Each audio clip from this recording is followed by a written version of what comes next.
What's up guys, so I'm back. First run back after 11 days off, and well, I feel amazing, to be honest.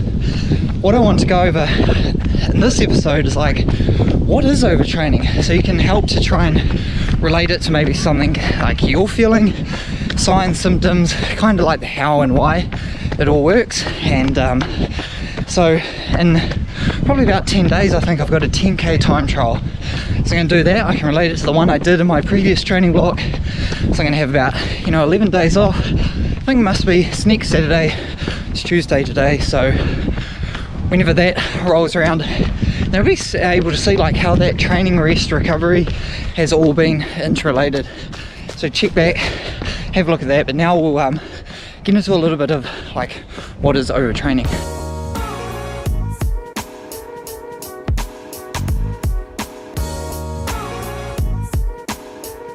Right, so I'm back from my run, and I just want to go over a bit of the what is overtraining.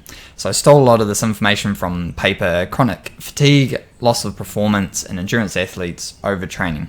So like there are so many factors that go into overtraining. We can't sort of pull out one specific thing. They can be musculoskeletal, physiological, immunological, endocrine, and psychological. But some of the basic ones are really like a loss of performance, fatigue, muscle soreness, overuse injuries, affected appetite, like in terms of cravings and things, disrupted sleep patterns, mood disturbances, immune system deficiencies, and concentration difficulties. So really just like your body's a bit messed up. This kind of diagram really encompasses like a lot of what is going on with overtraining. So you have kind of psychological stress, physiological stress, and social stress all come into, I guess, predominantly affect the endocrine system, which is, really centers around the fight or flight responses that happen within your body, parasympathetic and sympathetic. So it's exciting and kind of calming down senses and within the endocrine system to make sure you're always operating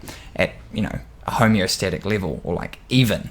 And where it's not just physical, it's also psychological and social. So social being your interactions at school or work or within your team, and then you have the psychological, obviously, whatever is going on, and then the physiological, which is just one part of that overall holistic picture. And when those kind of stresses become out of balance with recovery, we then get kind of imbalance in your stress recovery response, and that can have a short-term effect or a long-term effect. Short-term effect, kind of like what I went through and explained in my last video, is potentially not so bad and can result in a supercompensation. Whereas, like as you see here, long-term effects of continually overstressing with under-recovery causes a maladaptation or the chronic overtraining and loss of performance and all those other things. So that's really like kind of the basics around what is overtraining and how it kind of works. And you can see like it's more than just the physical. There's the psychological and social aspects of stress to impact your performance. So I hope that helps. Until next time, guys, happy training.